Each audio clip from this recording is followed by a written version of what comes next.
जय गुरुदेव। प्रणाम सभी को। निरोग जीवन के महत्वपूर्ण सूत्र अध्याय 9। लास्ट टॉपिक में हमने पढ़ा था रूस में धूम्रपान के विरुद्ध आंदोलन। आज के टॉपिक की तरफ आगे बढ़ते हैं। भारतीय विचारकों का तंबाकू निषेध। भारत में बम्बई के टाटा मेमोरियल अस्पताल में पिछले 16 सालों में करीब 36,000 कैंसर के रोगी आए, जिनमें 15,000 को मुंह का कैंसर था और यह रोग उन्हें तंबाकू खाने से हुआ था।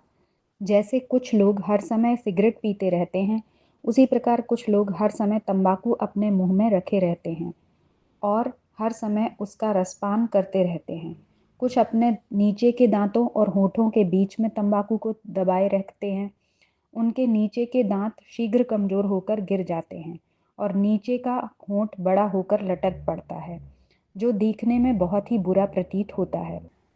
तंबाकू खाने से कैंसर पैदा होता है। 7 दिसंबर 1957 के स्टेटमेंट्स में निम्नलिखित समाचार प्रकाशित हुआ था। भारत में किए गए अनुसंधानों से पता चला है कि गालों में होने वाले कैंसर का प्रधान कारण खैनी अथवा जीभ के नीचे रखी जाकर चबाई जाने वाली तंबाकू है। इसी प्रकार गले के ऊपरी भाग में, जीभ में और पीठ में होने वाला कैंसर बीड़ी के पीने से होता है। सिगरेट से गले के निचले भाग में कैंसर होता पाया जाता है। इसी से अंतड़ियों का भी कैंसर संभव हो जाता है।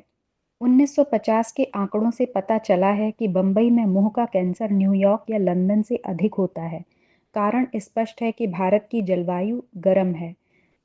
भारत की स्वास्थ्य मंत्री डॉक्टर सुशीला नायर ने तारीख 21 अप्रैल 1962 को लोकसभा में बयान दिया कि भारत में की गई जांच पड़तालों से पता चला है कि अधिक बीड़ी सिगरेट पीने से मुंह, गला और फेफड़ों का कैंसर होता है। एक प्रसंग में उन्होंने यह भी कहा, एक डॉक्टर की हैसियत से मैं कह सकती हूँ कि तमाम तरह के कैंसर तंबाकू की वजह से ही होते हैं। सामाजिक, आर्थिक और आध्यात्मिक सभी दृष्टियों से तंबाकू घातक और हानिकारक है। तंबाकू दाहक बम की तरह है, अतः यह सबके लिए हानिकारक है। धूम्रपान की आदत कैसे छूट सकती है, इस संबंध में डॉक्टर सुशीला नायर जी का मत है कि धूम्रपान केवल दृढ़ निश्चय द्वारा ही छोड़ा जा सकता है। इसे एकदम छोड़ना चाहिए। धीरे धीरे यह आदत छूटने की नहीं है। भारत के भूतपूर्व स्वास्थ्य मंत्री श्री करमकर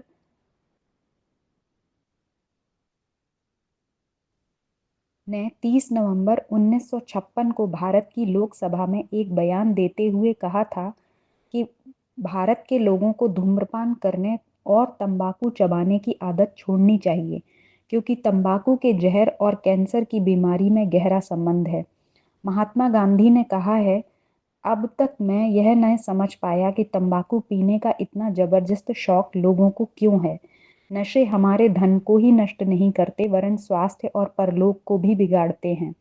श्री पूर्णचंद्र एडवोकेट, मंत्री आर्य, केंद्रीय सभा आगरा। धूम्रपान करने से फेफड़ों के तथा तंबाकू खाने से मुंह के कैंसर हो जाते हैं।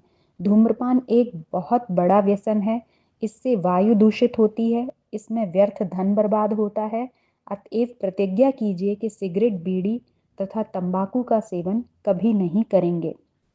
तो आज के टॉपिक में हमने जाना कि कैसे भारतीय विचारकों ने धूम्रपान के संबंध में बताया है कि वो हर दृष्टि से हानिकारक है, वायु को भी प्रदूषित कर रहा है और स्वास्थ्य को भी बिगाड़ रहा है। आध्यात्मिक दृष्टि से भी यह सही नहीं है, तो इसे हमें नहीं करना चाहिए। आज के लिए इतना ही। जय गुरुदेव। प्रणाम सभी को।